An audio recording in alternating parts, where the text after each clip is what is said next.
Perth Nanziri nina fayiro n'ekibanja kyange byonna mbirina Buganda Land Board yampima bulungi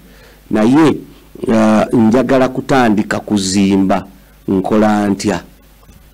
mchara Nanziri nkwebaza bw'obanga wawandiisa dde ekibanja bakupima ate gwe olimuwulize nnyo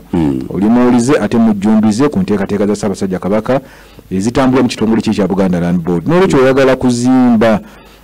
ate okimanyi nti amateeka galambika nti oyo yena ayagala okubaako kyakola ku ttaka afuna olukusa okuva mu abo abagaba olukusa olw'okulaakulanya ettaka tubayite ba planning authorities bw'obeera nga oli mu municipali babeera ba municipali bw'oba oli mu kibuga babeera ba kibuga bw'obeera mu town council babeera ba town council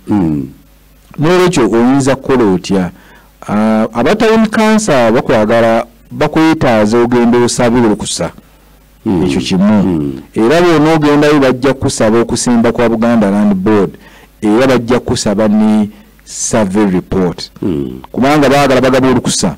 ng'olukusa olwo balusimbye ku kibanja ekimanyiddwa era ekipimiddwa obulungi nga balusimbula ku kibanja bwe kityo n'olwekyo ojja kukomawo mu Buganda Land Board tukuwe gye tuyita detailed survey report oba survey report eraga ekibanja kyo n'ebiriko oluusi kuyinza okubeerako emiti gy'amasannyalaze bali aba planning baagala jalimba ekibanja kyo kirina amasannyalaze agakiyitako enguudo baagala balage nti ekibanja ky'osabira okulaakulanya waliwo oluguudo olutuuka ku kibanja kyo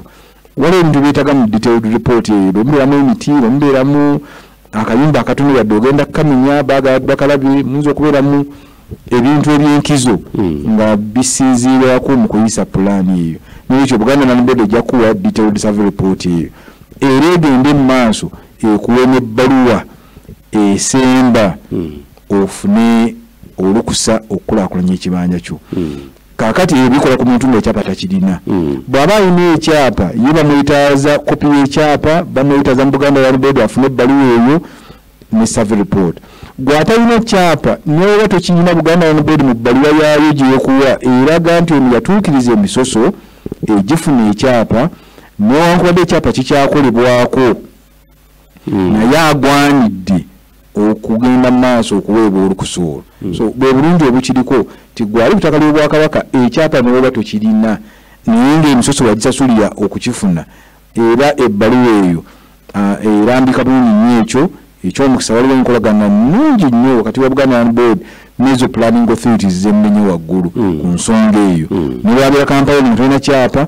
ebbaluwa yaffe ezitowa kyapa bw'oba nga watuukiriza emisoso egy'okufuna ekyapa.